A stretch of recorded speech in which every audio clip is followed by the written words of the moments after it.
육아하고 저녁엔 대화합니다. 대한민국 보통 부부의 이야기 5번째 에피소드입니다. 안녕하세요. 보통 부부의 로키입니다. 안녕하세요. 보통 부부의 감자입니다. 감자씨 어때? 지난주에 나 없이 방송 잘한 것 같아요? 이게 혼자 말하려니까 확실히 조금 어색하더라고요. 이게 뭐 누군가 앞에서 얘기하는 건 좀 쉬운데 너무 좀 간단하게 본 것 같아요. 혼자 말하는 건. 나 없이 안 되는 거 알았으면 좋겠어. 아니요, 그렇진 않아요. 누군가라도 있었으면 됐는데. 누군가? 아니, 혼자 말하는 게 이게 너무 뻘쭘하더라고요. 익숙해지겠죠? 네. 그래요.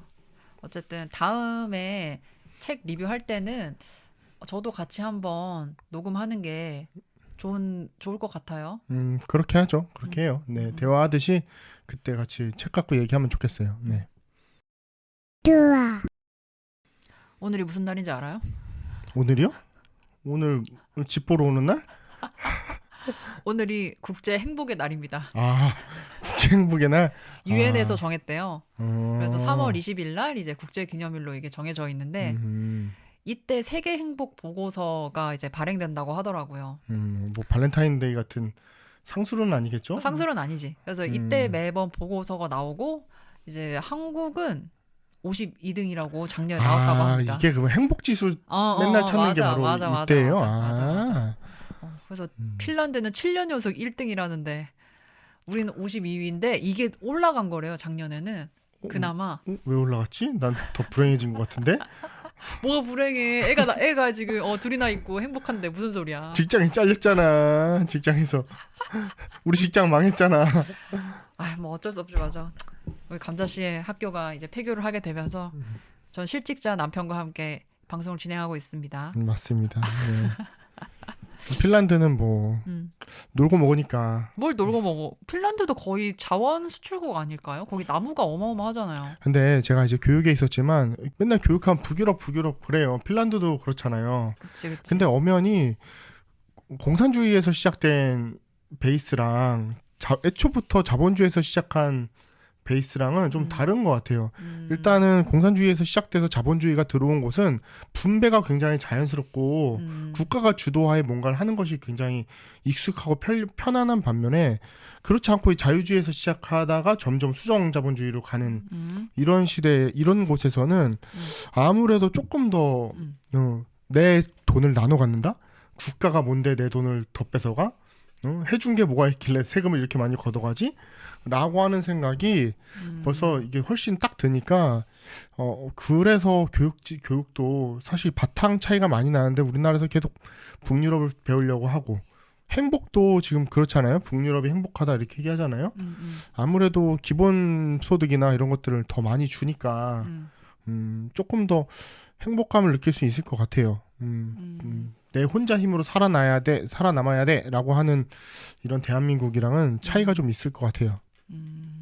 사회주의 기반의 교육을 우리가 지향을 하려고 한국에서 맨날 북유럽 국가의 교육관을 뭐 얘기를 하는데 그게 나쁜 건 아니잖아, 따지면. 그렇죠. 나쁘진 않죠.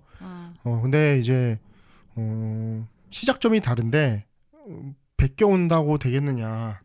그치. 그건 그렇지. 답을 자꾸 우리나라에서 찾는 것이 전 더 중요하다. 저는 이제 대한교육에서 근무를 했지만 우리나라에 정말 다양한 종류의 대한교육들이 있어요. 대한교육의 어떤 모델링, 대한교육의 어떤 시도들에서 우리나라 공교육이 참 많은 걸 배워가거든요. 근데 이제 막 무슨 사대주의 하듯이 자꾸 선생님들 북유럽 연수 가거든요. 그럴 게 아니라 좀 대한교육이랑 좀 연계도 좀 많이 해서 우리나라 학생들을 풀뿌리에 두고 어떻게 하면 더 좋은 교육을 할까라고 고민해온 많은 사람들이 있거든요. 좀 함께 공동체적으로 좀 연구하고 했으면 좋겠는데 공교육에서는 대한교육으로 안 와요. 배워가긴 엄청 배워가면서 자유학년제니 뭐니 엄청 많이 배워가거든요. 학교에서 저도 오랫동안 애들 책 쓰기 교육하고 책 만들기 교육을 했지만 요즘 공교육에서도 책 만들기 한참 됐어요. 엄청 많이 비슷한 걸 따라가는데 한 번도 이렇게 서로 교류할 생각은 안 하고 그냥 너는 너 이렇게 하는 것 같아요. 엄연히 우리나라에서도 좋은 교육을 하려고 자생하는 것들이 많다. 북유럽은 그들이 잘하게 둬라. 근데 예전에 감자 씨가 얘기하는 게 와닿았던 게 백날 지금 사실 대통령이 바뀔 때마다 아니면 뭐 집권 여당이 바뀔 때마다 이게 막 교육부의 뭐 교육 과정이라고 해야 될까? 그런 것들을 손대려고 많은 정부들이 시도를 했고 공교육을 살리겠다라는 취지하에. 근데 이제 그때 감자 씨가 얘기했던 건 백날 뜯어 고쳐봤자 사회 어른들의 그 뭐라고 해야 되냐 직업관이라고 해야 되나 뭐 그런 것들이 바뀌지 않으면 고쳐봤자 소용이 없다라고 얘기했던 게 기억이 나요. 맞나? 뭐 제가 뭐 교육에 변화를 주는 것에 대한 뭐 염세주의나 이런 건 아니고 뭐 교육을 뭐 바꿔봤자 뭐 하겠네 이렇게 얘기하시는 건 뭐 사실 많은 사람들이 그렇게 얘기를 하겠죠. 거기에 대해서 제가 단순히 공감한다 안 한다 이런 생각이 있는 건 아니에요. 근데 이제 뜯어 고친 것이 과연 효용성이 있느냐 조금 더 연구를 해가면서 고쳐 나가야 되지 않느냐라는 생각이 있는 거죠. 효용성이 그렇게 있는 것 같지가 않거든요. 연구가 깊이 되고 고쳐지는 건지 사실 좀 의문이 있어요. 이제 뭐 가령 이제 이번부터 시행되는 고교 학점제 같은 경우에도 이제 문재인 정부 당시에 이제 갑자기 막 들어오면서 저도 이제 뭐 그때 나왔던 논문들을 정말 몇십 편 읽었었어요. 저희 학교에도 그 한번 도입을 해보려고 연구를 하는 모임을 하면서 시중에 나와 있는 논문들을 막 급하게 읽었거든요. 그런데 우리나라 자체에서 엄청나게 많은 연구가 이루어진 바탕 안에서 도입이 되는 게 아니라 이것도 수입이에요. 어디 나라가 어떻게 하는 것들을 우리나라식으로 막 급하게 그때 교육부 장관 유은혜 장관이었나? 네, 막 서울시에서 뭐 내고 자료 내고 막 그래가면서 준비를 하더라고요. 물론 제가 공교육에 있지 않아서 제가 보고 느끼는 것이 사실인지 아닌지 제가 검증할 수는 없지만 그 당시 발표되어 있는 논문 건수가 그렇게 안 많았어요. 거기에 대한 깊은 연구도 안 돼 있고 이제 하겠다라고 하면 이제 그때서야 도입을 결정하고 몇 개년 계획 후에 몇 년 후에 도입하겠다라고 해서 막 시범학교들을 도입을 해요. 학교들은 점수 달라고 시범학교 하거든요. 그때부터 막 시범학교 들어와서 그때부터 연구가 시작되는 거예요. 좀 그런 게 좀 안타까운 거죠. 충분한 연구가 진행되다가 좋은 것들을 발견하고 이렇게 진행이 되면 좋겠는데 일단 목적지를 정해놓은 다음에 그때서야 연구가 시작이 되는 거죠. 우리나라의 경우에 좀 그런 것들이 결국 졸속으로 간다고 봐요. 근데 그게 교육뿐만이 아니라 전반적인 그 정치라던가 그 모르겠어. 그 정치에서도 북유럽에서 이런 거가 있다더라. 뭐 그런 것들을 많이 수입해서 오잖아요. 법안 같은 것들을. 뭐 모방이 아무래도 좀 편리하죠. 모방해서 바꾸는 게 간단하고 편리하기는 한데 어쨌든 5년짜리 대통령이니까 길게 계획을 가져가기도 좀 어렵고 모방을 한다는 것은 어쨌든 우리나라에 적용했을 때 될까 안 될까가 아니라 되겠다라고 결정을 한 후에 도입이 되잖아요. 하다가 안 되지 않잖아요. 도입하기로 하면 무조건 시행이 되잖아요. 그렇게 했다 엎어지는 게 얼마나 많은가. 아무튼 뭐 이해찬 세대로서 얘기를 이해찬 세대 아시는 분 있으려나? 네. 나도 08학번인데 그러면 나도 이해찬 세대인가? 그건 그때는 아니야? 아니죠. 그때는 아니죠. 그때는 그 사람 지나고 네, 나서인가? 그때는 아니죠. 네, 2000년대 초반. 알겠습니다. 이하 실직한 옛날 대안학교 교사 선생님의 이야기였습니다. 뭐 넋두립니다. 뭐 다들 뭐 교육에 대한 생각이나 나라에 대한 전반적인 어떤 것에 대한 생각이 있으시겠죠. 뭐 개인적인 생각이니까 그렇게 알아두셨으면 좋겠습니다. 그래서 나는 좀 하고 싶은 이야기가 있는데 수영이 미친 자가 된 거야 내 친구가. 맞아요. 그래가지고 뭐 수영복이 어디가 좋다느니 뭘 사야 된다느니 뭐 수영장 물은 얼마나 좋다느니 그리고 대전에 수영장이 제일 많은 거 알고 있었냐면서. 대전에 제일 많대. 왜 많죠? 알 수 없어. 근데 이제 친구가 그때 그 얘기를 했고 이번에 수영장에 가서 수영 강습 받을 때도 선생님 그 얘기 하더라고. 대전에 수영장이 제일 많은 거 여러분 알고 있었냐고. 제일 많대. 대전 이름은 한밭이라 물이랑 아무 상관이 없는데 수영장이 왜 그렇게 많았죠? 뭐 모르겠어요. 어쨌든 주변에 그런 큰 수영장 있는 건 좋은 일이니까 일반 시민들한테는. 근데 이제 수영을 배우면서 어쨌든 제가 수영에 대한 이야기를 좀 해보자면 예전에 직장 생활하면서 새벽반 한번 나갔다가 중도 하차 그 다음에 다시 해보겠다 싶어서 이제 개인 강습으로 해서 한 3번 정도 4번 정도 듣다가 또 실패. 이번에 육아휴직하는 기간 동안 그래 한번 해보자. 그 수영이 미친 자한테 이야기를 듣고 나도 좀 이게 약간 동화가 돼요. 한번 오랜만에 다시 해보자라고 했는데 웬걸 뭔가 그래도 조금 이때까지 했던 게 있으니까 자유형을 못했지만 계속 했던 게 있으니까 금방금방 이게 진도가 나가고 그때 느껴지는 뭐랄까 쾌감이랄까 그리고 선생님이 잘했다고 얘기해주는 그것 이 만 35살이 누군가에게 너무 잘하세요 라는 칭찬을 받는 것이 얼마나 기쁜 일인 것인지 사실 너무 쉽지 않고 그런 얘기를 듣기가 사회 나와서는 근데 어쨌든 뭔가 이게 뭐라고 해야 되냐 잘한다는 느낌을 오랜만에 받으니까 되게 기분 좋더라고요 저는. 그래서 뭐 그게 수영이든 뭐든 어쨌든 건강을 위해서 아니면 뭐 어쨌든 수영이라는 거는 쓸모 가치가 많으니까 하긴 했지만 매우 지금 보람된 생활을 즐기고 있다. 로켓 씨가 저한테 수영하라 얘기를 많이 하죠. 같이 하자. 근데 수영복이 주는 그 룩에 대한 이슈 때문에 저는 누가 이슈야 본인이 혼자 만드는 이슈지. 섣불리 수영이 이렇게 편하게 다가가지 않더라고요. 어렸을 때 근데 누구나 아기 스포츠단 한 번씩은 하잖아요. 난 못했어. 그러니까 저희 어머니도 이게 저를 아주 어릴 때, 그러니까 제가 유치원 정도 됐을 때 같아요. 초등학교 1학년이거나 이건 너무 옛날 기억이라 정확하진 않은데 아무튼 저한테 이제 아기 스포츠단으로 수영을 한 달 끄는 거예요. 근데 제가 지금 물 무서워하지도 않고 물에 둥둥 잘 뜨고 물에서 잘 노는데 그때 너무 힘들었어요 기억이. 그러니까 킥판하고 발차기 하고 한 다음에 그 꼬마애 그 아주 어린 그 꼬마애를 제 기억에 제가 수영 다닌 지 딱 한 달 다니고 끊었거든요. 근데 중간에 하다가 그만둔 거예요. 그것도 너무 힘들다고 어머니한테 막 졸라갖고 나 너무 힘들어 못 가겠다고. 왜 그랬냐면 진짜 그 어린 꼬마애한테 25m 그걸 자유형으로 음파하면서 가는 거가 한 달 넘어서 2달 3달 이후에도 아니고 한 2주 그러니까 제가 끄는 게 한 달 안 다녔으니까 2주 정도쯤에 그 왕복을 시킨 거예요. 와, 그러니까 조그마니까 얼마나 멀어요 그 코스가. 25m가 그치. 아닐 수도 있어요. 15m일 수도 있는데 그래서 전 너무 힘든 거예요. 그래서 수영이 일단 요즘엔 이제 교육이 바뀌었으니까 요즘엔 어린이들 대상으로는 즐겁게 하는 게 목표잖아요.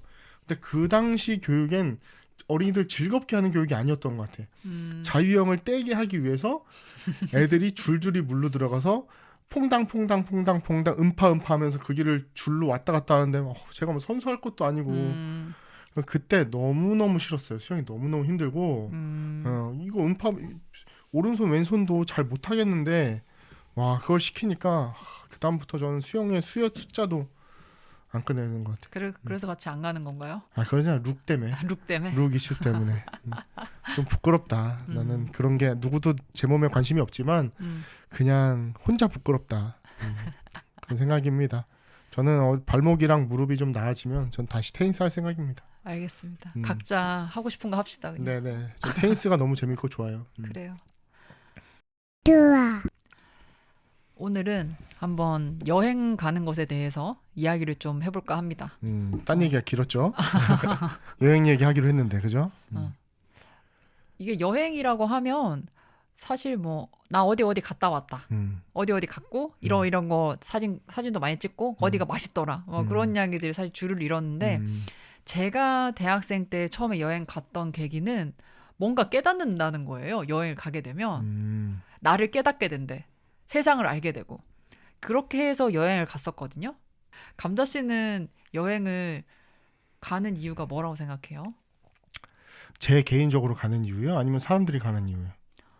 사람들이 가는 이유. 사람들이 가는 둘 다 얘기해 볼까요? 사실 여행 주제라 그래서 여행에 대해서 이제 곰곰이 생각은 해봤어요. 근데 여행이라고 하는 게 어쨌든 뭐 놀러 간다라고 하기보다 여행을 떠난다라고 하잖아요. 그러니까 일상에서 떠난다. 그러니까 저는 사실 제가 존경하는 분 한 분이 하루의 근무를 시작할 때 책상에 딱 앉아서 이제 사무실 도착해서 책상에 딱 앉아서 잠깐 스톱워치를 켜고 1분 정도 탁 멈추거든요. 1분 정도 명상까지는 아닌데 일시 멈춤 기능 있잖아요. 일시 멈춤 기능을 딱 하고서 하루를 시작하신다고 했어요. 근데 되게 인상적이었거든요. 한 번도 따라해본 적은 없지만 근데 여행이 저는 그런 거라고 생각을 해요. 사실 생활 속에 이렇게 쭉 살아가다가 여행은 여행에서 아무리 즐거워도 다시 우리 돌아오게 되잖아요, 현실로. 그렇죠. 저는 여행이 어쨌든 막 바쁘게 살아가는 아니 뭐 어떤 이런 일로 현실 속에 살아가는 우리가 잠깐 그냥 멈춤? 멈췄다가 다시 시작하면 어쨌든 호흡도 좀 돌아오고 잠깐 멈추는데 그 에너지도 좀 생기고 저는 그래서 여행이 바쁘면 바쁠수록 좀 사회가 복잡하면 복잡할수록 사람들이 여행에 대해서 동경을 갖게 되는 게 아닌가라고 생각을 합니다. 그래서 여행은 일시 멈춤이다. 저는 네 그렇게 생각을 합니다. 뭐 맛있는 것도 먹고 뭐 하는 여러 가지 다른 기능도 있지만 어쨌든 여행 자체는 좀 그런 게 있지 않나 생각을 합니다. 사실 저는 좀 단순한 것 같아요. 한국이 조금 답답하다는 느낌? 아니면 그냥 여기를 잠깐 떠나고 싶다. 여기가 아니었으면 좋겠다. 나를 모르는 곳에 잠깐 있었으면 좋겠다.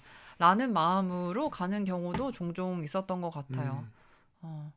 완전 나를 모르는, 그러니까 만약 예를 들어서 지금 뭐 저희가 대전에 살지만 완전 다른 지역의 국내 여행지를 가던가 또는 완전 언어 자체가 다른 나라로 가게 되면 정말 나를 아는 사람은 정말 없지 당연히 없지. 그러니까 그런 데서 느껴지는 어느 정도의 해방감을 조금 꿈꾼 게 아닐까 생각을 해보면 그러네요. 저희 학교 교육과정 중에 이제 솔로 타임이라는 게 있어요. 이제 고등학교 1학년 아이들이 하던 건데 어떤 거냐면 그 하루를 멈춰요. 이것도 잠깐 멈추는 건데 그날은 수업을 안 하고 애가 텐트랑 물 그리고 뭐 간단한 요깃거리만 가지고 이제 학교 뒷산 올라가서 텐트 치고서 하루 동안 가만히 혼자 있는 거예요. 그러니까 이것도 일시 멈춤 같은 건데 어쨌든 여행을 가거나 어쨌든 일시 멈춤을 하거나 잠깐 멈출 때에 모든 것으로부터 일단 떨어지잖아요. 나랑 얽매였던 거, 나랑 관계, 사람, 뭐 사람 관계 같은 거지, 뭐 일, 뭐 이런 것들로부터 일단 떨어지면 나한테 좀 집중을 하게 되는 것 같아요. 여행을 하게 되면 아까 외국에 나가면 더 말 안 통하고 날 모르는 사람들로 가득하니까 그러니까 나에게 집중하는 시간이 생기고 그러면 당연히 아까 처음에 로키 씨가 얘기했던 것처럼 뭐 깨닫고 온다 뭐 그런 것도 뭐 거창한 건 아니지만 어쨌든 여행 가면 별의별 생각 다 들거든요. 뭐 부모님 생각도 났다가 내가 하는 일에 대한 생각도 났다가 난 왜 이 모양일까 이 생각도 했다가 잘할 수 있어 뭐 이런 생각도 들다가 나한테 좀 집중할 수 있는 게 여행이라서기보다는 전 여행이 주는 그 멈추는 기능 멈추는 효과가 있다고 생각을 해요. 그래서 저희 아이들도 그렇게 솔로타임 한번 갔다 오면 그때 이제 내가 하고 싶었던 거 나는 뭘까 난 뭘 좋아하지 이런 걸 굉장히 많이 생각하거든요. 그래서 여행이 꼭 어디 다른 지역으로 간다라는 것도 있지만 사실 일상 속에서도 조금만 내 삶의 리추얼을 좀 만들어 보면 그렇게 일시멈춤처럼 좀 나한테 집중하는 시간을 만들 수 있다고 생각은 해요. 근데 그게 좀 달라진 것 같아요. 예전에 제가 처음에 22살, 2010년도지. 2010년도 인도 여행 갔을 때는 스마트폰이 보급이 그때 막 시작되던 시점. 제가 그때는 1년간 휴학을 하고 돈을 모아서 인도로 배낭여행을 갔는데 그 당시에는 아이폰 3GS 처음에 스티브 잡스가 가지고 나온 게 아이폰 3G였나? 뭐 그랬는데 어쨌든 얼마 안 됐어요. 나온 지가. 스마트폰이라는 개념 자체가. 그전에는 삼성 옴니아 폰들이 좀 있었지. 인터넷을 쓸 수 있는. 근데 이제 그래서 인도 여행 갔을 때는 진짜 두꺼운 인도 여행 책 한 권 들고 그렇게 갔었거든요. 근데 그 당시에 저도 휴대폰을 가지고 있긴 해서 스마트폰 이랍시고 있긴 했는데 진짜 지금 생각해보면 정말 허접한 노키아 스마트폰이었어. 인터넷밖에 안 됐어. 지금 뭐 카톡이나 어플들 그런 생태계가 다양한 환경이 아니었어가지고. 근데 이제 그때는 진짜 뭘 할 게 없으니까 진짜 방에서도 감자 씨가 말한 대로 뭔가 계속 생각하게 되고 뭘 쓰게 돼요. 뭐 종이 쪼가리라도 꺼내가지고 뭐라도 하게 되고. 근데 이게 스마트폰이 대중화되고 나서 여행을 갔을 때는 조금 그런 시간이 부족해진 것 같다는 생각은 들어요. 연결이 끝나지가 않죠. 그러니까 그래서. 계속해서 여기 만약에 내가 오늘 체코에 왔어. 프라하에 왔어. 그럼 프라하에 뭐가 맛있을까를 또 검색하는 거야. 사실 이제는 여행을 갔을 때 조금 어떤 그 랜덤한 곳에서 펼쳐질 수 있는 다양한 뭐라고 해야 될까 선택지들이 있는데도 불구하고 우리는 보장된 곳에서 왜냐하면 한 끼 먹는 거. 한정된 시간, 한정된 그 자원이 있으니까 우리가 최대한 알차게 지내고 싶다는 마음에 그런 것들을 따지게 되는데 그러면서 그런 뭐라고 해야 되지? 혼자만에 있을 수 있는 저녁에 혼자서 뭔가 생각하는 시간, 나를 좀 생각해 볼 수 있는 시간이 없어진 것 같아요. 제가 유럽 여행 갔을 때는 그때 이제 스마트폰이 완전 대중화됐던 시기니까 그때는 뭐 하루 왼종일 스마트폰만 하면서 뭐 다 했던 것 같아. 따지니까 생각해 보니까. 또 요즘에 또 인스타를 그렇게 올리니까 다들 뭐 이렇게 인스타 잠깐 보면은 그렇게 잘 살아요 다들 유럽에서 뭐 하고 뭐 먹고 뭐 난리가 나요. 어디 갔어 뭐 누가 찍어주는지 디테일을 그렇게 혼자 갔다 하는데 디테일 사진이 올라오고 뭐 좀 그런 시간이었을수록 조금 잠깐 기존에 있던 인연들하고 좀 멀어지는 것도 좋을 텐데. 근데 그거는 한국인들이 여유가 없어서 그런 게 아닐까. 여기서 한국인이라고 나온다고? 한국인이라고. 한국인이 그런가요? 단체 관광을 왔어. 앞에 한 명이 이제 깃발 들고 가. 찍고 내려서 사진 찍고 맛집집 들어가고 막 그런 느낌들이 여행과 이제 관광은 좀 구분을 해야 되거든요. 알겠습니다. 관광 말고 여행만. 그렇죠. 그러니까 관광하고 여행이 이제 합쳐져 있는 것처럼 하는데 사실 우리가 지금 그 로키 씨가 얘기하고 싶은 건 여행이지 관광은 아니잖아요. 그렇긴 하네요. 여행 속에 관광이 있는 거고 저는 그렇게 생각을 합니다. 관광하러 오신 이제 뭐 어머님들, 아버님들 뭐 패키지에서 간 것들 뭐 그런 것들도 뭐 여행이 될 수는 있지만 그런 것들은 보통 이제 보고 즐기러 가신 거니까 여행의 의미와는 조금 달라진다고 생각은 들어요. 그렇구나. 어때요? 제일 좀 기억에 남는 여행지라던가 뭐 그럴 게 있을까요, 감자 씨는? 여행 진짜 많이 갔죠. 저는 맨날 그러니까 여행 많이 갔대 정말. 진짜 많이 갔어요. 저는 뭐 꼭 다른 나라뿐만 아니라 대학교 때부터 저는 대학교 때부터 좀 독특한 거를 좋아했어요. 이렇게 얘기하면 좀 그래서 나랑 결혼했니? 뭐 그런 취향이 뭐 맞았는지 모르겠는데 좀 아무튼 대학교 때부터 지금 생각해 보면 조금 유별났던 것 같아요. 어떤 면이? 예를 들어 서범대 앞에 잔디밭에 그냥 막 누워 있었어요. 뭐야 여행이랑 뭔 상관이야? 아니요. 그러니까 좀 독특한 면을 얘기하는 건데 잔디밭에 그냥 누워 있기도 하고 뭐 단순히 이런 것뿐만 아니라 뭐 동아리도 되게 여러 가지를 했었고 풍물패부터 시작해서 좀 여러 가지 동아리들을 좀 하고 싶어 했고 그리고 대학교 때부터 이제 혼자서 이제 배낭 메고 구토순례도 가고 패러글라이딩도 하고 그러니까 제가 워낙 여행을 그렇게 다니니까 하루는 친구들이 너 여행 갈 때 같이 좀 나 좀 데려가라 해서 친구들 데리고 이제 지리산 여행 간 적도 있었고 지리산 뭐 차 히치하이킹해서 잡아 타고 막 그렇게 간 적도 있고 물론 저보다 더 독특하게 가시는 분들 많지만 좀 그랬던 것 같아요. 그래서 이제 대안학교에 일을 하게 되고 대안학교에서 월급은 많지 않지만 방학이라는 게 그래도 있잖아요. 방학마다 무조건 꼬박꼬박 갔던 것 같아요. 유럽 여행도 뭐 엄청 여러 군데 가고 아무튼 여러 나라를 갔습니다. 유럽에도 웬만한 나라들은 다 가보고 안 가본 나라들도 물론이지만 많은 나라들 갔던 것 같아요. 뭐 당연히 요 근처 나라들도 가보고 그래서요. 내 질문에 대한 답을 해야지. 뭐였죠 질문이? 질문 뭐 하는 거야? 인상 깊었던 데가 있었냐? 사실 우리나라에서 그 이탈리아 요리, 프랑스 요리 이런 거 자주 먹잖아요. 은근히 자주 접하잖아요. 스파게티 뭐 전 그래서 뭐 프랑스, 영국 이런데 프랑스, 영국 뭐 다 가봤지만 그렇게 인상 깊지는 않았어요. 어떤 음식이? 네. 사실 여행에서 음식이 굉장히 많은 부분을 차지하잖아요. 그 나라를 확 체감할 수 있는 건 풍경, 음식 그런 거잖아요. 나 말고 다 노란머리 사람들이 다닌다. 그런데 인상 깊었던 것은 오히려 동유럽이었어요. 어떤 면이? 음식도 우리나라의 헝가리 음식 드셔보셨어요?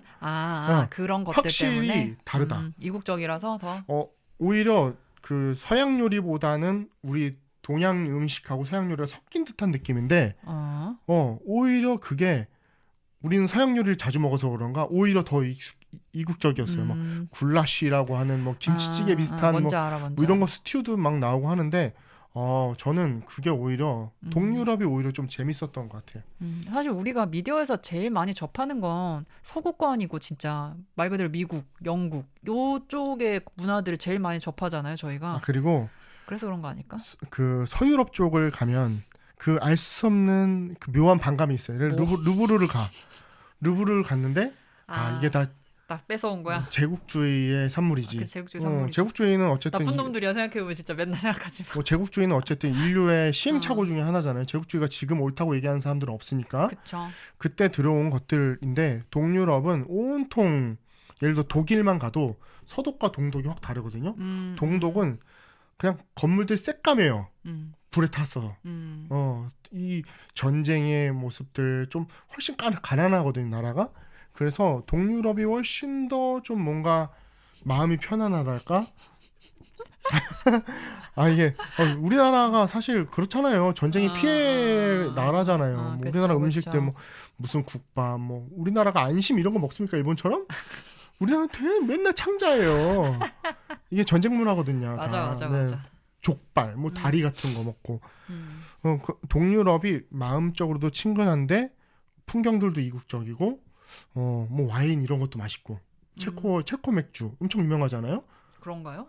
네. 체코 맥주. 체코 코젤 맥주, 코젤 맥주 유명하지. 엄청 유명하잖아요. 그 흑맥주 같은 것도 코젤 뭐 생으로 나오는데 먹고. 맛있어. 전 체코랑 헝가리 뭐 이런 쪽이 좀 좋았어요. 근데 그런 게 약간 금전적으로도 비슷한 레벨이라 물가가 물가도 비슷하니까 싸죠. 물가도 심정적으로 아주 안심이 되면서 즐길 수 있지. 네, 그렇다고 난 좀 있는 것 같아. 그런 게 좀. 오히려 좀 여행스러운 느낌이었습니다. 동유럽이 좋았어요. 저는 뭐 제일 첫 봤다가 이제 아까 말한 인도 여행이었고, 인도 여행을 제가 2달 동안 다녀오면서 뭐랄까 여행이랄 걸 이제 다음에 간다면 이것보다 더한 여행지는 없겠다라고 생각을 했거든요. 인도. 어, 남미로 가야죠. 남미. 남미 가야죠. 남미. 저기 뭐 페루 막 이런 나라. 왜? 더한 여행지 지금 얘기했잖아요. 있긴 있다니까. 인도보다 더한 여행지. 같이 갈 거야? 아니 나랑 난안 같이 가지. 총 맞을 수 혼자가? 있는데. 총 맞을 수 있는데. 나 첫째로 둘째로 행복하게 살 거야 오랫동안. 저는 적당히 저는 아무리 맛집이라 그래도 너무너무 허름한 곳은 사실 별로 안 가고 싶어요. 인도 안 가고 싶어요. 네. 근데 같이 간다는 생각을 해도 그 감자 씨의 그 짜증난 얼굴이 벌써 상상이 돼서 안 갈 것 같아. 안 갈 것 같아. 맞지 않는 여행지 같아. 네네 본인이랑. 맞아요. 뭐 인도를 뭐 비할 의도는 없지만. 근데 거기 그치. 소란스러움, 지저분함, 매연 그게 여전하더만. 사진 뭐 영상 가끔 보니까. 근데 어쨌든 저한테 첫 번째 여행지니까 엄청 인상적이었고, 그리고 고등학생 때부터인가 생각을 했던 것 같아요. 내가 만약 배낭여행이라는 것을 많은 사람들이 대학생이 되면 해봐야겠다라고 생각을 하잖아요. 그래서 첫 번째가 이제 배낭여행이었고, 그래서 어디로 갈까? 잘 안 다뤄지는 인도로 가볼까? 인도로 가자라고 대단하다. 했는데 인도 가는 생각 자체가 대단하다. 저희 아버지가 정말 저 가기 전날까지 계속 가지 말라고. 내 딸이 간다면 내 눈에 흙을 넣어라.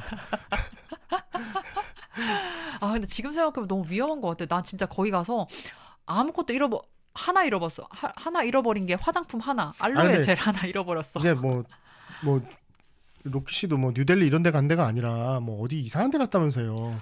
뉴델리는 이제 어쨌든 비행기가 가야 되니까 뉴델리도 갔다가 저기 위에 요가 수련하는 데가 있어. 리슈케시라고 있어. 거기도 갔다가 자이살메르라고 서쪽에 이제 파키스탄이랑 붙어 있는 데가 있거든요. 거기 사막 지역에도 갔다가 푸시카르라는 곳 가가지고 낙타 타고 이제 사막에서 하룻밤 자는 게 있어요. 그래서 그것도 한번 하고, 뭐 저기 부처 태어났다는 데도 한번 가보고. 그러니까 인도라는 나라가 정말 사실 볼거리는 너무너무 많고. 그럴 것 같아요. 우리는 이제 박물관에 가면은 유적이라던가 그런 것들이 깨끗하게 유리장 안에 진열되어 있잖아요. 근데 거기는 그냥 펼쳐놔. 거기 아니 뭐 만질 수 있을 정도야. 그냥. 그렇죠. 뭐 우리나라도 뭐 옛날에 TV에서 유시민 작가가 그랬는데 자기는 경주에서 묘에서 임금 묘에서 거기서 썰매 탔다잖아요. 옛날에. 그럴 수 있어. 불과 우리나라도 뭐 몇십 년 안 됐어요. 그렇게 된 지가. 그래서 뭐 그 당시에 인도 여행하면서 처음에는 너무 무섭긴 했는데 이제 익숙해지고 나니까 이제 뭐 이제 여행하는 방법도 깨치게 됐고, 처음에 2주 정도는 그 당시에는 다음 카페가 한창 유행이었어요.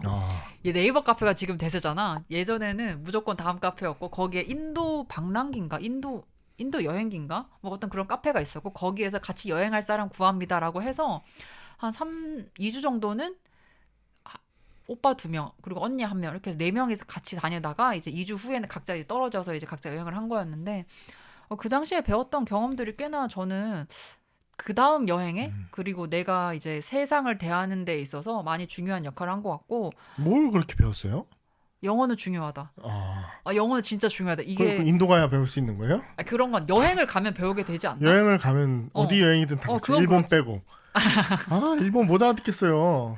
일본 사람들 영어 발음이 그쵸? 쉽지 않지. 우리도 사실 쉽지 않지 않나? 비슷한가? 아, 그래도 일본은 그래 일본은 좀 그래. 참 공항에서부터 어렵더라고요. 일본. 이게 여행을 갔는데 나는 어쨌든 한국인이고 한국인이 여행지에 갔을 때 다른 한국인을 만날 경우가 쉽지 않거든요. 많지 않아. 내가 생각했을 때는. 그래서 어쨌든 영어로 의사소통을 해야 되는데 내가 원하는 바를 영어로 설명을 해야 되는데 설명이 너무 어려운 거야. 그리고 어떤 사람이랑 조금 친해지고 싶어서 이야기를 더 나누고 싶은데도 영어가 너무 후달리니까 의사소통이 안 돼서 그 사람도 이야기하다가 정말 좀 버벅버벅 하다가 이제 점점 대화가 이제 이렇게 되는 거죠. 그게 몇 년도예요? 지금은 뭐 다 번역기 쓰지 않나요?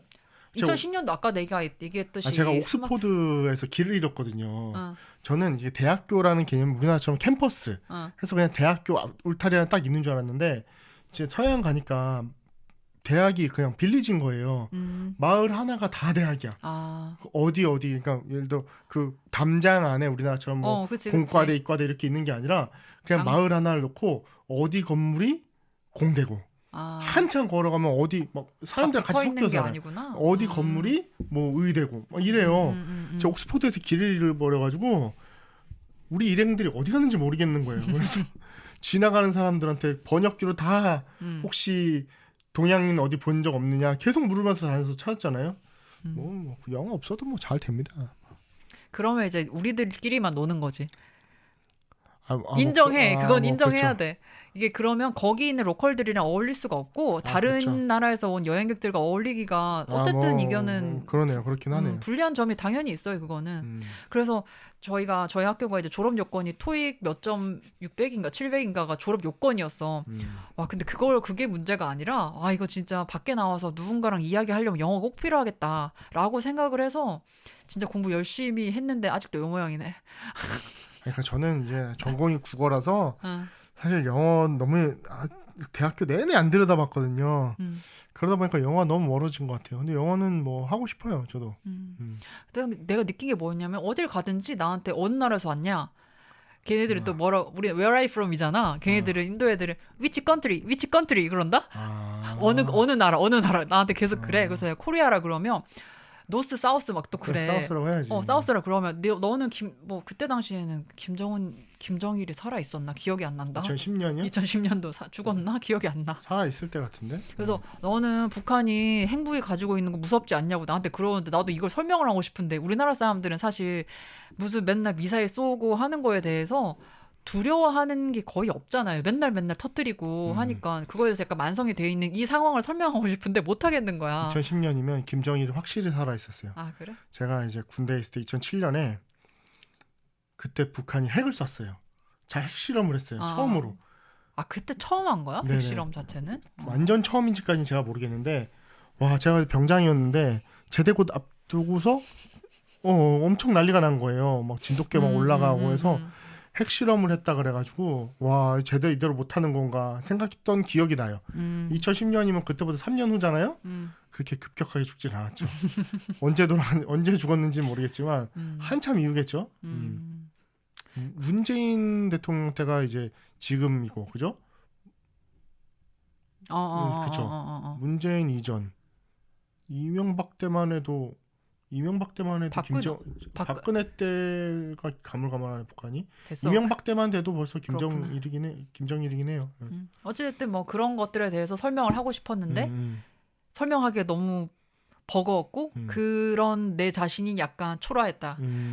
영어를 좀 많이 해야겠다는 생각이 정말 많이 들었어요. 그 당시에는. 그러니까 그렇죠. 영어가 어떤 학문적으로 우리나라에서 많이 다뤄지는데 그런 것보다 진짜 정말 생존 영어 있잖아. 정말 그런. 그래서 우리 두 딸 영어 교육 어떻게 할 건데? 알았어. 내가 지금 공부가 중이니까 한번 해볼게. 그거대로. 잠깐 있어봐봐. 그렇게 하고 근데 제가 인도 여행을 시작으로 해서 많은 여행들을 대부분 혼자 다녔었거든요. 음. 그래서 제가 마지막으로 혼자 여행을 한 게 유럽 여행 갔을 때 그때 네덜란드랑 독일이랑 이제 체코 갔을 때였는데 체코 프라하 성에서 빛을 내려다보면서 결심했어요. 난 더 이상 여행을 혼자 다니지 않겠다. 네덜란드에서 독일로 갔다가 체코까지 갔어요? 이렇게 쭉 서쪽에서 와, 동쪽으로 독일을 갔어요. 다 뚫고 갔네?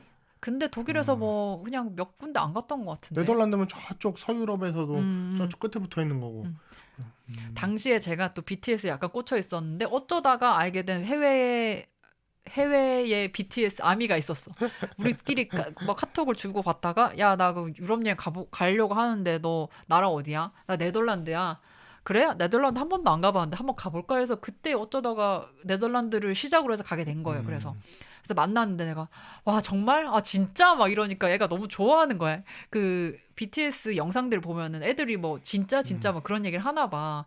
그러니까 우리도 되게 야 진짜? 뭐 그런 식으로 많이 하잖아. 그냥 추임새 같은 걸로. 근데 그거를 내가 옆에서 하니까 되게 즐거워하는 거예요. 어쨌든 뭐 제가 되게- 그런 세계적 현상 때문에 네, JYP에 주식을 들어갔습니다. 알겠어요. 수익 나면 얘기하고 알겠죠? 엄청 떨어졌어요. 10% 마이너스예요 벌써. 어쨌든 그래가지고 네덜란드 갔다가 네덜란드는 진짜 이쁘긴 하더라고요. 이게 곤돌라가 중간에 이렇게 그 뭐 운하는 아니잖아. 그 운하라고 해야 되나? 도시를 가로지르는 강 같은 게 흐르던데 그게 너무 이쁘더라고요. 그리고 그 사이로 그 옆으로 서 있는 건물들의 모양들이 아직까지 되게 옛 것을 지키고 있고 그리고 뭐 그 분위기가 되게 좋았던 것 같아요. 제가 한창 추울 때 가기는 했는데 그 따뜻한 그 햇빛과 그 찰랑이는 물결과 그 고즈넉한 그 건물들의 모습이 한데 어우러져서 아주 아름답다는 생각과 함께 제가 그 당시에는 자전거 도로라는 개념을 잘 이해를 못했었는데 거기 갔더니 제가 모르고 자전거 도로에 서 있었나 봐. 진짜 어떤 여자분이 막 나한테 엄청 욕을 하면서 그냥 지나가는 거야. 쌩 하면서 비키라고 하면서 막 하는 거야. 그래서 거기는 자전거가 진짜 자전거 도로라고 하면 그냥 진짜 쌩쌩 달리고 안 멈춰요. 걔네들은 욕만 하고 앞에 빨리 비키라고만 하고 그냥 우리나라도 뭐 이제 자전거 많이 해돼서 그래서 그때를 생각해 보면 아직까지 우리나라 자전거 도로는 조금 멀었다. 그러니까 어쨌든 대중교통이라던가 자전거라던가 그런 것들을 활성화시키려고 국가적으로는 노력을 하는 것 같아요. 뭐 자동차가 많아져봤자 세금은 있겠다. 세금은 거둬들일 수 있겠다. 근데 이제 너무 소요되는 비용이 많잖아요. 그렇죠. 그러니까 이제 그런 것들을 좀 갑자기 공공 근데 이야기가 나오는데 우리나라가 뭐가 먼저냐, 뭐 닭이 먼저냐, 달걀이 먼저냐, 뭐 그렇지만 자전거를 많이 타진 않아요. 사람들 취미로 여기고. 아니 뭐 그건 맞아. 주행으로 자전거를 사람들이 뭐 일상생활하면서 자전거를 많이 타지는 않으니까 사실 뭐 제가 뭐 세금을 다루는 입장은 아닙니다만 세금을 써야 될 때 좀 우선순위가 좀 애매할 것 같아요. 뭐 맞는 말이네요. 생각해 보니까 그래요. 어쨌든 그러고 독일에서는 진짜 뭔가 그때 당시 한창 시리아 난민 들어올 때였어. 그러니까 프랑크푸르트 공항에서 이제 기차를 타가지고 나 기차 타고 쭉 갔구나. 네덜란드에서 기차 타고 쭉 가서 프랑크푸르트에 내렸는데 밖에 나가자마자 진짜 난민들이 정말 쫙 깔려 있는 거예요. 그게 약간은 조금은 무서웠어요. 이게 차별적인 발언인지 모르겠는데 우린 누구나 낯선 것에 대해서 두려움을 느끼죠. 그걸 표현하는 게 잘못된 거지 속으로 생각하는 게 잘못이라고 생각하지는 않아요. 지금 나 표현했잖아.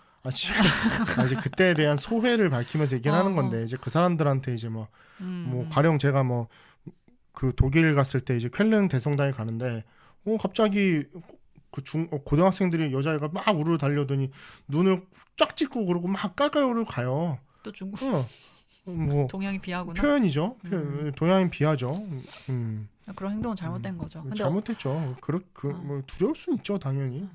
갔더니 제가 묵었던 숙소의 한 1층인가 2층에서는 이제 그분들을 위한 배급하는 식당이 또 있고 저는 어제 다른 층에 묵긴 했지만 어쨌든 그게 그때가 시리아 난민이 이렇게 많이 있구나. 사실 독일이 진짜 많이 받았잖아요. 받았죠. 그때 독일이 받았죠, 많이. 독일이 많이 그때 이제 메르켈 때죠. 네. 독일 같은 나라는 가해국이잖아요. 예전에 그랬죠, 네. 그랬죠. 그런 나라들은 어쨌든 그때의 행위로 인해서 지금 부가 많이 축적돼 있으니까 사실 도의적 책임이 저는 있다고는 생각합니다. 물론 심정적으로 뭐 이제 받는 것들이 뭐 치안 문제라든지 뭐 여러 가지 해결해야 될 문제들이 많으니까 받는 게 마냥 쉬운 결정은 아니겠지만 어쨌든 유럽 같은 유럽의 뭐 강대국들은 어쨌든 어느 정도 그 책임을 좀 져야 된다고 생각을 하고 있어요. 그 뭐 그런 시리아 난민이 일어나게 된 내전이라든가 사태 같은 것들은 사실 그때 제국주의 때 그 땅을 쫙쫙쫙 갈라놓고 나서 그 영역에서 종족 간의 이제 부족 간의 전쟁이 일어나고 하면서 시작되는 역사들이라고 저는 생각을 해요. 그러니까 좀 어느 정도 도의적 책임이 있다. 근데 맞아, 뭐 맞아. 너무 많이 받을 수는 없지만 어쨌든 유럽은 좀 책임을 져야 된다라고 생각을 하고 있습니다. 뭐 남이니까 이렇게 쉽게 얘기를 합니다. 또 우리나라 들어온다고 하면 또 많은 생각과 고민이 들겠지만 뭐 우리나라는 뭐 안 받기로 유명하죠, 우리나라는 난민. 그때 제주도에 조금 제주도에 그거 조금 들어온 것 같고도 난리가 났었잖아요. 맞아, 어? 맞아. 참. 그러네. 근데 제가 그때 갔을 때가 11월에서 12월로 해가지고 그때 유럽 여행 갔었던 건데 한 3주 갔던 것 같아요. 근데 그때가 크리스마스 마켓이 열리는 시기였어가지고 그때가 그래도 겨울이니까 되게 비수기예요, 따지면. 근데 유럽은 크리스마스 시즌이라서 엄청 이쁘게 해놨더라고. 모든 도시마다 크리스마스 마켓이 열리고 주말에 또 낮부터 계속해서 술도 퍼마시고 옆에서 뭐 노래 나오고 막 그러고 그런 건 또 되게 특이하더라고요. 은흥정이 가세요. 은흥정이. 대전 중앙로 은흥정이 거리만 가도 크리스마스 분위기가 물씬 나고 거기도 사람들 술 퍼마시고 다니고 알았어. 엄청 예쁘게 해놨습니다. 알았어. 근데 저는 이게 해외 여행도 물론 좋았는데 국내 여행이 진짜 좋았어요. 이제 로키 씨 같은 경우는 해외 여행을 혼자 막 다녔잖아요.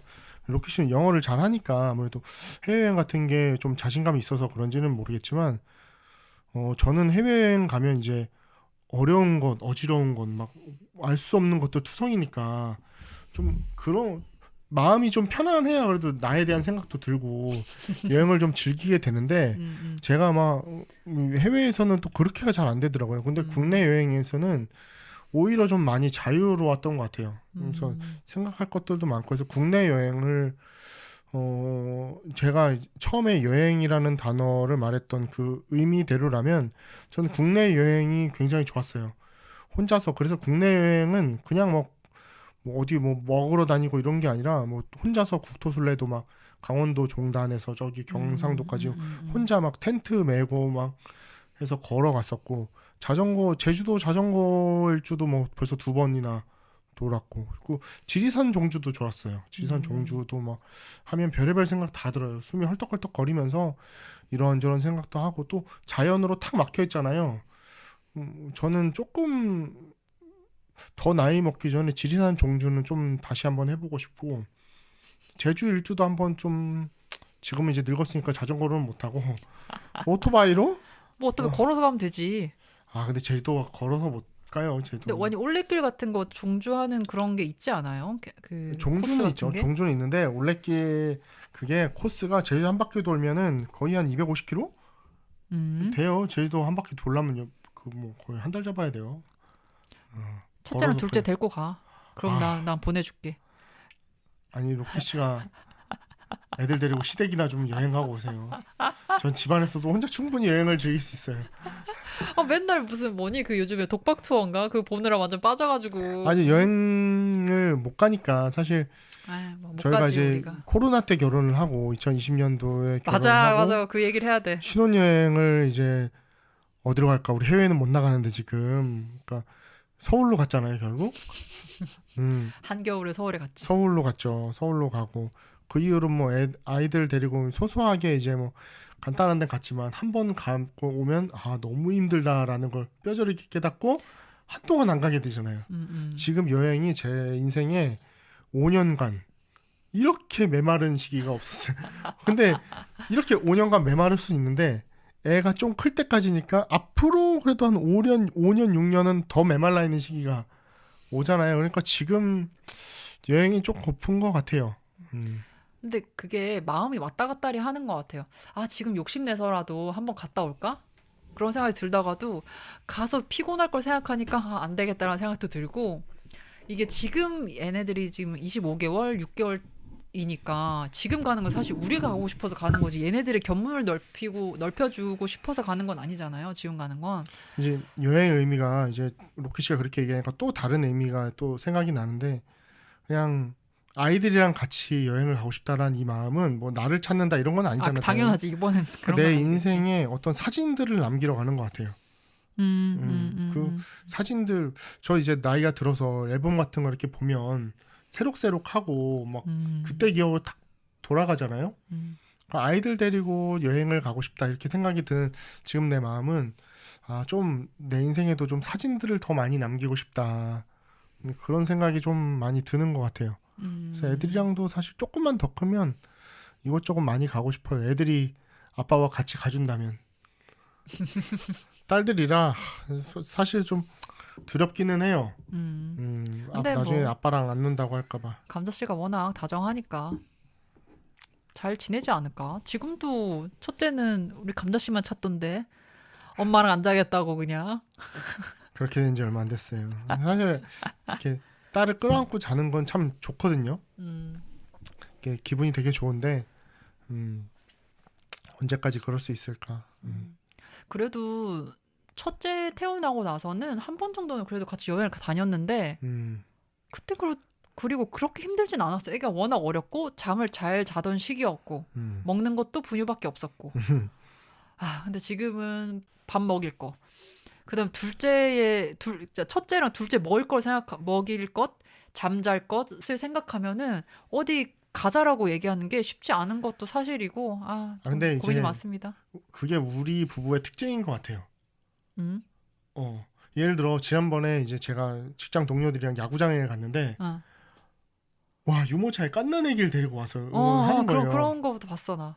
저는 와 이렇게도 데리고 올 수 있구나라고 생각했는데 이제 로키 씨랑 같이 얘기를 하면 애기 데리고 예를 들어 이렇게 얘기를 해봐요. 로키 씨한테 우리 지원이 데리고 야구장 가서 야구 볼까? 라고 하면은 애 자야 되는 시간인데부터 시작해서 그렇게 소란스러운 데서 어떻게 분유를 먹일 것이며 애가 울면 어떻게 할 것이며 그러니까 저희들의 특징이 좀 나의 특징이라고 해 그냥 뭐 저희들이야. 아니 그 동의를 어느 정도 나도 하니까 뭐 아. 그렇다고 제가 뭐 지원이를 딱 데리고 야구장에 갈 수 있다고 생각하진 않거든요. 저도 그러니까 그렇게 확 지르시는 분들이 있는 반면에 우리는 앞에서 일어날 일들이랑 그런 것들 때문에 일단 탁 스톱을 하게 되는 것 같아요. 근데 지금도 뭐 고민이 돼서 그렇지 사실 지금도 가라면 가죠. 에이 뭐 그까짓 거 혜원이 뭐 거기서 뭐 중국집 가서 그냥 볶음밥 시켜서 아무거나 먹여. 그리고 지원이도 그냥 뭐 차 안에서 잠깐 분유 먹이면 되지. 뭐 이렇게 생각해도 사실 되는데 그건 맞는데 이제 그렇게가 이제 안 되죠. 저희 부부가 그게 좀 잘 안 되는 것 사실 근데 같아요. 먹는 것도 먹는 건데 잠자는 게 제일 문제인 것 같아. 이런 우리 게 친정만 가도 하연이가 뭐, 난리가 이러니까 나잖아. 못 가는 거야. 이러니까 좀 벌써 뭐 안 되는 이유들부터 알았어, 하잖아요. 아니야 안 근데 되는. 가고 싶긴 해. 나 복직하기 전에. 얼마 안 남았네요. 맞아 2달 남았죠 이제. 2달 조금 더 남긴 했는데. 둘 데리고 여행을. 근데 그래도 우리 강릉은 한번 가보기로 하지 않았나요? 아니 저희가 첫째를 임신했는데 임신한 사실을 몰랐을 때 저희가 간 여행이 강릉 단오제였거든요. 이 강릉 단오제도 제가 한창 김원비 작가에 빠져 있을 때가 있어. 김원비님에게 꽂혔던 때가 있죠. 그래서 그 사람이 수필이 너무 재밌는 거예요. 이 사람이 쓴 책 중에 전국 축제 자랑이라고 있거든요. 그래서 그 지방 공무원들이 이 축제를 계획하고 진행을 하면서 겪었을 그 애달픔과 고달픔을 이 사람이 직접 전해주고 얼마나 힘들었을까. 그리고 거기에서 느껴지는 어떤 그 애잔한 느낌 있잖아. 축제를 갔는데. 근데 김원비님은 정말 너무너무 글을 재밌게 써요. 봤나? 봤어요. 이거 봤어? 전국 축제자랑뿐만 아니라 김원비님 다른 책도 봤는데 너무 재밌더라고요. 근데 이게 전국 축제자랑 같은 경우는 부부가 같이 쓴 책이거든요. 맞아요. 그래서 그 둘의 케미가 부부는 이런 케미가 나올 수 있는 건가 싶을 정도로 책이 워낙에 재밌어서 이걸 듣는 분들이 몇 분 안 계시겠지만 한번 꼭 찾아보셨으면 좋겠어요. 이 책에서 소개된 축제들 중에 강릉 단오제는 한번 진짜 꼭 가봤으면 좋겠다라는 생각이 들어서 남편한테 몇 번이나 얘기했던 것 같아요. 진짜 여러 번 얘기했어요. 이거 너무 재밌다. 나 이거 가보고 싶다. 음. 그래서 강릉 단오제에 가서 한번 그러니까 강릉 단오제가 강릉 시민들이라면은 그 축제가 열리는 기간 동안은 다른 지역에서 일을 하고 있더라도 다시 이 지역에 자기 고향에 와서 이 축제를 즐기고 갈 정도로 사람들이 꽤나 많이 오고 그 지역 주민들한테도 사랑받는 축제더라고요. 그러니까 많은 지역 축제들이 어떻게 보면 그냥 보여주기식도 강하고 단발성으로 그냥 이 지역의 특산물 하나 있으면 그걸 어떻게든 끄집어 내가지고 축제를 하나씩 만들곤 하는데 강릉단오제는 진짜 볼거리도 많았고 저희가 그때 봤던 게 씨름도 봤었고 씨름 경기 단오 씨름 경기도 했었잖아. 그거 보고 사빠 TV 구독했잖아. 사빠 TV. 너무 재밌는 거야. 씨름이 생각보다 재밌어요. 맞아. 그게 나는 그게 그런 느낌이라고 생각 못 했는데 생각보다 역동적이고 어르신들이 그걸 또 보고 있고 어떤 분은 그걸로 뭐지? 약간 토토 같은 느낌으로 뭐 하고 계신 분도 있었어. 아니, 제가 앞에서. 쉬는 시간에 어느 날 문득 보고 싶은 거예요, 씨름이. 그래서 사빠 TV를 좀 보고 있었는데 애들이 찾아와서 이게 지금 뭐 보는 거냐고. 쌤 TV 씨름도 보냐고 나한테. 근데 보면 재밌어. 실은 재밌어. 그래가지고. 아니 근데 이 축제 자랑을 저보고 읽으라 그래서 제가 부분을 좀 읽었어요, 그때. 근데 그 전까지 이제 우리나라의 수많은 축제들 뭐 이렇게 갈 때 그냥 어떤 특색이 있나 또 어떤 음식들이 있나 이런 거 보러 갔었는데 이 책 읽고 축제를 가니까 그 지역의 맛이랄까? 좀 사람들의 좀 토속적인 느낌이랄까? 그 지역만의 어떤 느낌이랄까? 이런 걸 좀 오히려 찾게 되더라고요. 그러니까 좀 축제를 좀 새롭게 즐기게 된 새로운 모습으로 좀 즐기게 된 좀 그런 책이었던 것 같아요. 그래서 저는 그때 갔던 기억이 워낙 좋았고, 제일 쇼킹했던 건 사실 뭐 굿을 보는 거였죠. 하루 종일 굿을 하거든요. 축제 기간 동안. 한 켠에서 이제 뭐 그때 우리가 봤던 게 씻김굿인가 손님굿이었나? 손님굿이었던 것 같아. 그 손님이라는 게 이제 뭐 애군 같은 느낌인 것 같아요. 그런 것들이 오지 않게끔 그리고 얘가 와도 그러니까 잘 모시고 잘 보낸다라는 의미로 굿을 하는 것 같은데 굿이 다 그런 거겠죠. 굿을 하고 있고 저기 한켠에서는 이제 부적을 써주시는 분들이 계세요.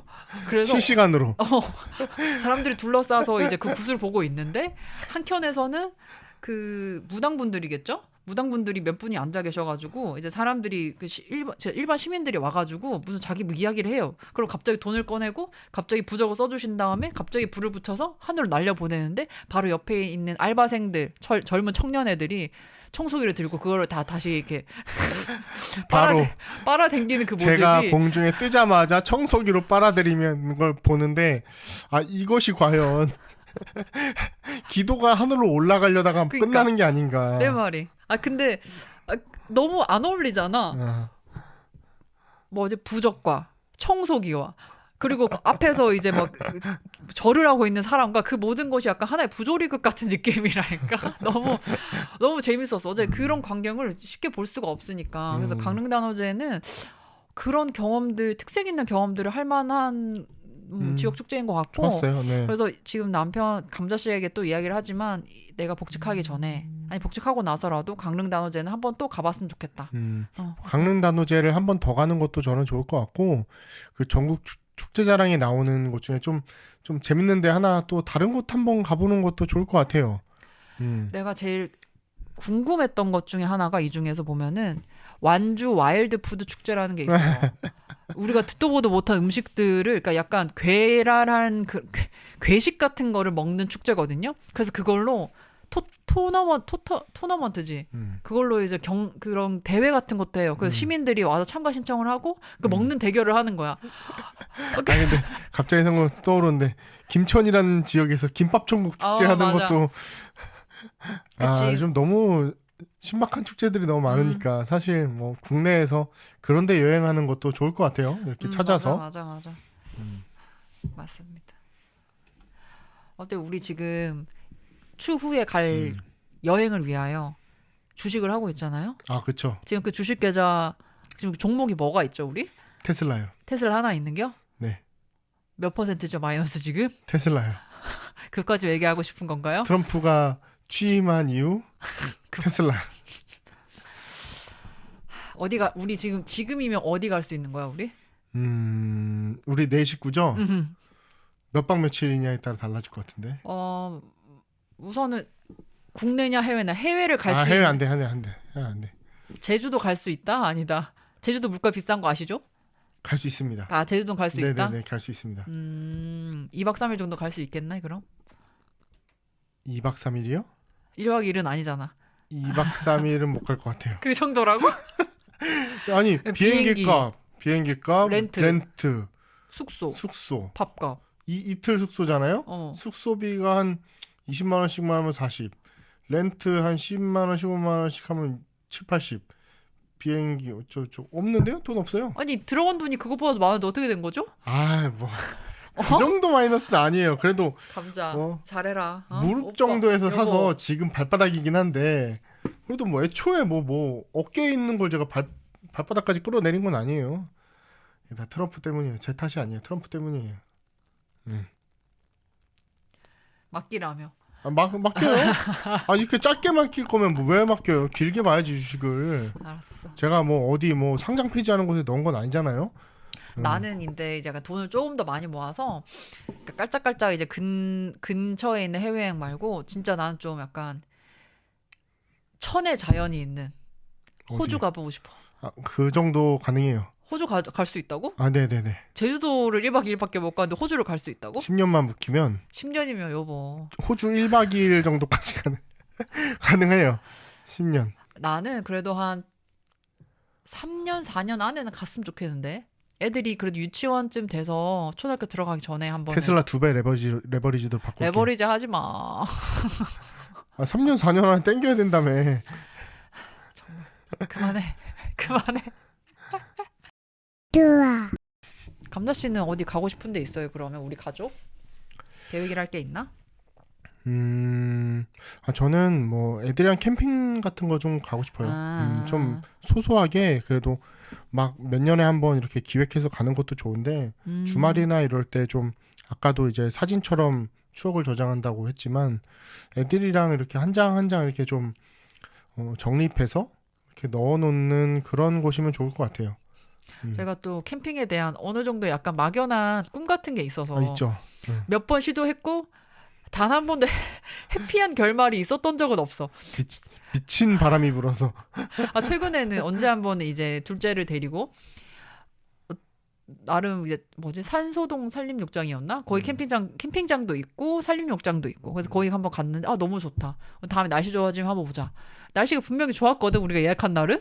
근데 바람이 미친 듯이 너무 미친 듯이 부는 거야. 아니, 저는 이제 제자 중에 이제 할아버지, 아빠 그리고 아들이 이렇게 같이 이렇게 낚시를 다니더라고요. 근데 그래서 뭐 낚시 그 유명한 낚시 유튜버 채널에도 아이가 나왔거든요. 입질의 그때 추억이라고. 얘기했던... 네, 그 친구인데 가서 이렇게 막 주말에 뭐 아빠랑 낚시한 이야기 뭐 자기 얼마나 거 잡았어요 이렇게 사진도 보여주고 이렇게 애가 얘기했는데 사실 그 행위 자체보다는 꼭 낚시라는 것보다는 그래도 꾸준히 이렇게 자녀하고 같이 뭔가를 취미를 만들어 나가면서 그걸 여행처럼 이렇게 하는 모습이 저는 좀 보기 좋았어요. 그래서 자녀와 꼭 호주다, 뭐 미국이다 이런 게 아니라 좀 그런 역할, 그런 장면 이런 것들을 좀 계속 만들어 나가고 싶은 소망이 있죠.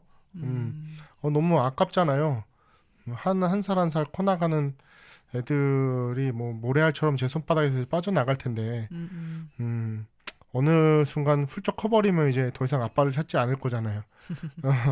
그러면 또 뭐 이제 아이가 나와서 또 좋은 사람 만나서 결혼하고 하면 이제 또 우리 딸은 또 자식한테 또 사랑을 또 줘야 되니까 부모보다는. 그러니까 저는 저를 위해서라도 좀 이렇게 가족들이랑 같이 좀 이것저것 많이 좀 해보고 싶은 것 같아요.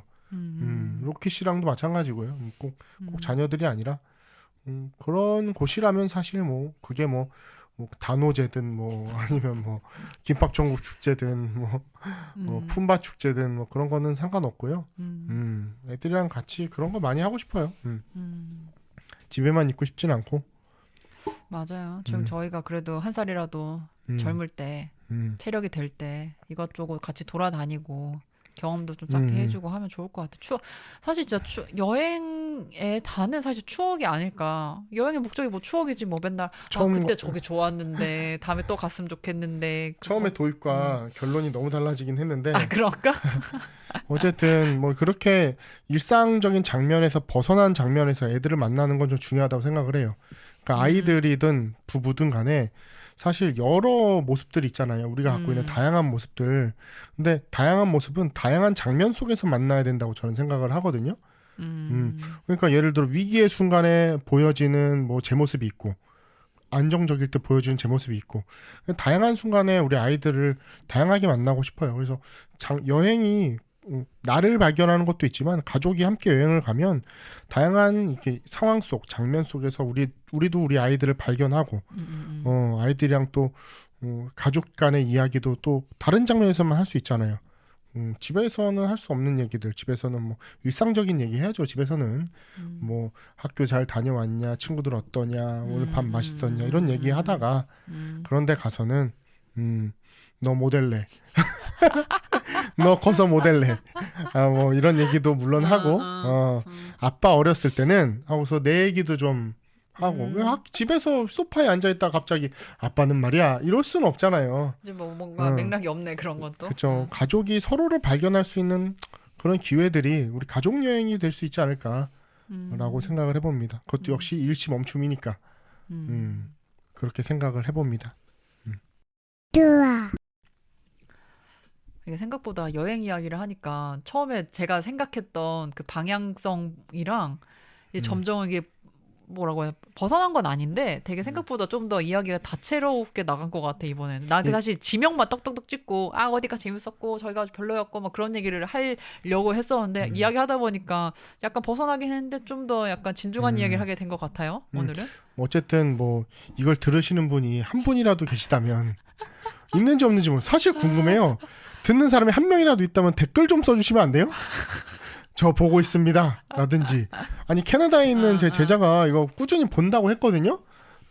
근데 진짜 보는지 아니면 립 서비스인지 한 명이라도 본다면 댓글 좀 써주세요. 더 열심히 할 테니까. 아무튼 누군가가 이 얘기를 듣는다면 그냥 우리의 썰 이런 것도 좋은데 우리가 어떤 방향을 갖고 살아가는지에 대한 이야기를 하는 게 그래도 좀 더 대화답지 않나? 라고 생각을 합니다. 맞아요. 그게 맞는 것 같아요. 오늘 그래서 뭐 괜찮게 이야기가 잘 풀려진 것 같고 항상 어렵지만 마무리가 어렵네요. 항상 마무리가 어려워. 어떻게 마무리를 지을까?